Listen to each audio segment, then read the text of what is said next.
Main Street, the main business street of a town. Business. What is business anyway? Business is everything we see along this street, and much more. It is any enterprise which is organized to satisfy our wants for goods and services.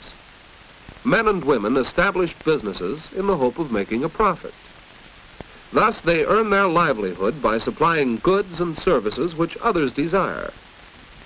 The world is so full of these goods and services that we take them for granted. Yet without them, we could have almost none of the things that we have come to consider necessary for our comfort and safety. Just think what it would mean if all this were taken away and we were suddenly required to produce our own food, make our own clothes, build our own homes. It would mean living like this. Each of us would have to work single-handedly to create the bare necessities of life. For it is business, organizer of cooperative effort among people, and creator of elaborate machinery and equipment, which is responsible for the comfortable life we live today. Business set the stage for this scene of the Harrison family at breakfast. Business built their comfortable home, provided Father with the clothes he wears, fashioned the spoon that John is using, manufactured the chair in which Mother sits, and produced the breakfast cereal Joan is eating. That cereal, now, where did it come from? It was bought in a box at a grocery store, of course, but long before then, it started as growing grain on a farm. We seldom think of farming as a business, yet agriculture is one of the basic industries which make up one phase of business activity, production. Farms produce the food for our tables, materials for our clothing, hides for leather products, and raw materials for many other things. Although less than a quarter of our population live on farms, these people are able not only to supply our wants, but also to produce a surplus for export, thanks to improved farming methods and to modern machinery produced by other businesses. This is one example of how various types of business work together and assist each other, not only within one country, but throughout the world. Lumbering and fishing make up another of the basic industries which supply raw materials to our business system. Wood pulp for paper, lumber for our houses and furniture, fish for direct consumption and for canning. Still another basic industry is mining. Many things we use every day have some sort of metal in them, but mineral ores cannot be used in their natural state in making the products we need and want. They have to be refined and fabricated by the various heavy industries. And even when iron ore has been transformed into sheet steel, it still is not in the form of a product commonly used, such as this toaster on the Harrison's breakfast table. What is needed is the work of another type of business, the fourth of our major industries, manufacturing. This is the real heart of business activity. Mass production enables more people to obtain more of the things they want, and in so doing, provides jobs for thousands of workers. The assembly line shows again how business brings about the cooperation of many people to supply the wants of all. The toaster is manufactured not only by the workers you see here, but by men and women employed in the many widely separated factories that produce the various parts here assembled into a finished product. Thus, any business concern is dependent upon many others, some of which may be located in distant parts of the world.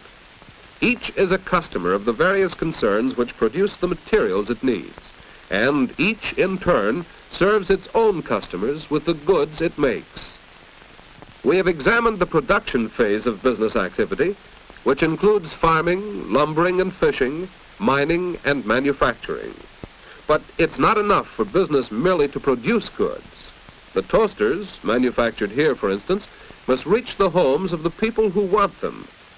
Production is but one phase of business activity.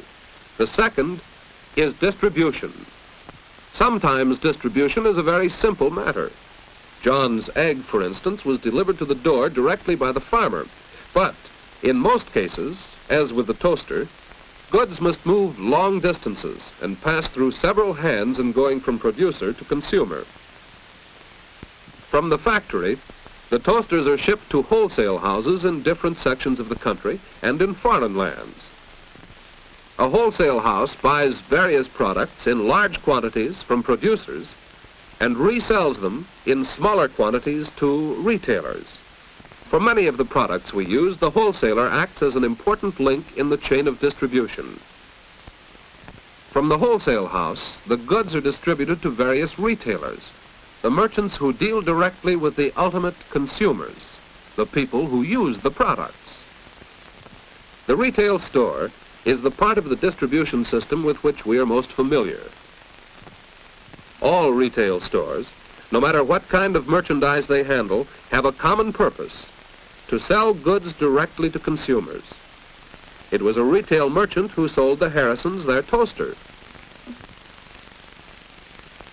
Production, distribution, and there is yet a third phase of business activity, one which neither produces goods nor distributes them, but whose chief function is to provide needed services.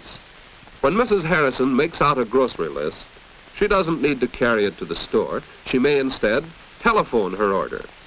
Communication by telephone, telegraph, and radio is one of the truly vital services provided by business.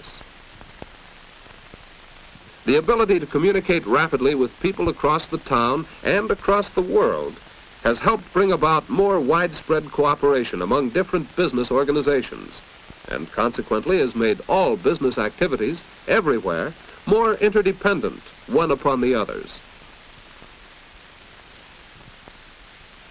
Another essential business service is transportation.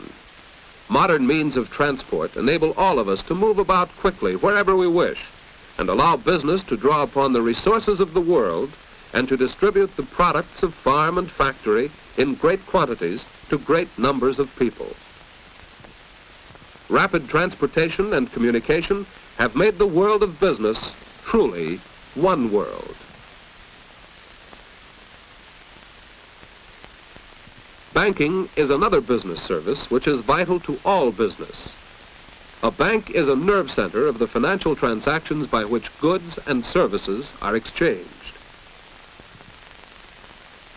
There are countless other types of service businesses, providing lodging, supplying food, offering entertainment, and a variety of other services, many of which are essential to our modern mode of living, and all of which help to fulfill our desires for a higher standard of living and a fuller enjoyment of life.